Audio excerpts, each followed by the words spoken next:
الحمد لله الملك الديان والصلاة والسلام على محمد سيدي ولد عدنان وعلى آله وصحبه وتبعه على مدى الزمن وأشهد أن لا إله إلا الله وحده لا شريك له وأشهد أن محمد عبده ورسوله أما بعد فيا أيها الحريرون اتقوا الله حق تقاته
tidak sholat atau sholatnya masih bolong-bolong.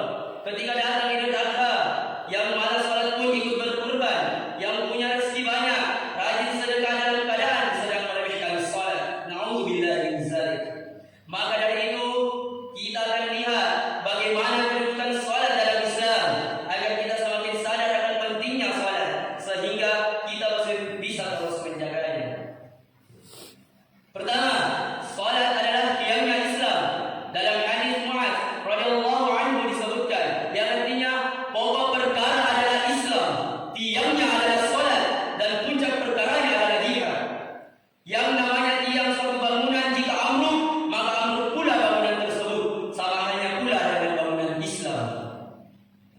Kedua, sholat adalah amalan yang pertama kali akan dihisab di akhirat kelak. Amalan seseorang bisa dinilai baik buruknya dinilai dari sholatnya. Dari Abu Hurairah radhiyallahu anhu, Nabi sallallahu alaihi wasallam bersabda yang artinya, sesungguhnya amal hamba yang pertama kali akan dihisab pada hari kiamat adalah sholatnya. Apabila sholatnya baik, dia akan mendapatkan keberuntungan dan keselamatan. Namun apabila sholatnya rusak, dia akan menyesal dan merugi. Jika ada yang kurang dari sholat wajibnya, Allah Tabaraka wa Ta'ala mengatakan, lihatlah apakah pada hamba tersebut terdapat amalan sholat sunnah, maka sholat sunnah tersebut akan menyempurnakan sholat wajibnya yang kurang. Begitu pula dengan amalan lainnya. Dalam riwayat lain disebutkan, kemudian zakat akan diperhitungkan seperti itu, kemudian amalan lainnya akan dihisab seperti itu pula.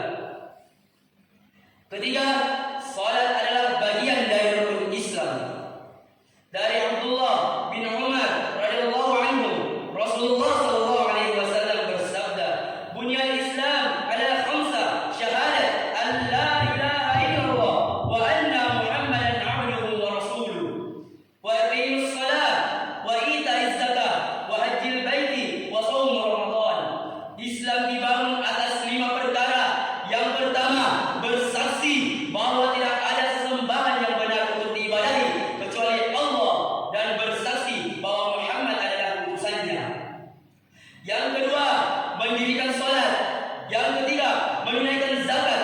Yang keempat, naik haji ke Baitullah yang mampu. Kelima, berpuasa di bulan Ramadan. Ma'asyiral muslimin jamaah Jumat yang dirahmati Allah Subhanahu wa taala. Selanjutnya yang keempat, saking pentingnya salat, keluarga pun diajak untuk salat. Sebagaimana Allah Taala berfirman di dalam Quran surah Maryam ayat 54 sampai dengan 55, yang artinya, dan ceritakanlah hai Muhammad kepada mereka kisah Ismail yang tersebut di dalam Al-Quran.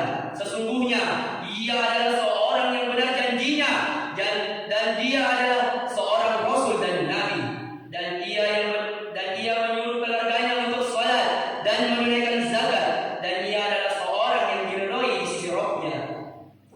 Dari Amr bin Shu'aib, dari bapaknya, dari kakeknya radhiyallahu anhu, beliau meriwayatkan bahwa Rasulullah sallallahu alaihi wasallam bersabda, "Muru auladakum bis shalah wa hum abna'u sab'i sinin wadribuhum 'alaiha wa hum abna'u ashra sinina wa farruqu bainahum fil madaji."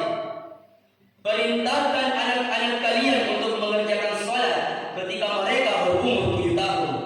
Pukul mereka jika tidak mengerjakannya ketika mereka berumur 10 tahun. Pisahkanlah tempat-tempat tidur mereka. Hadis riwayat Abu Dawud.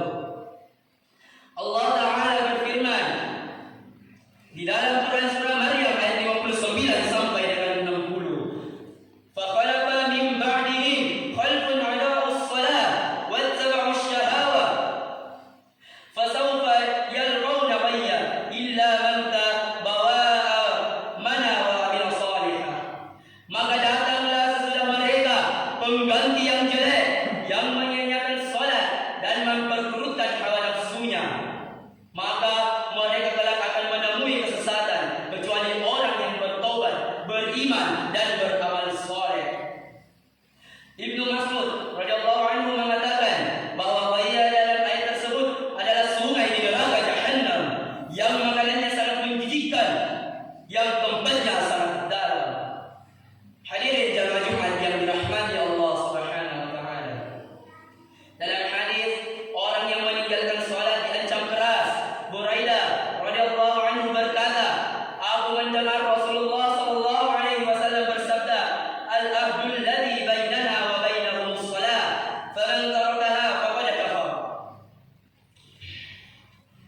Perjanjian antara kami dan mereka orang kafir adalah salat.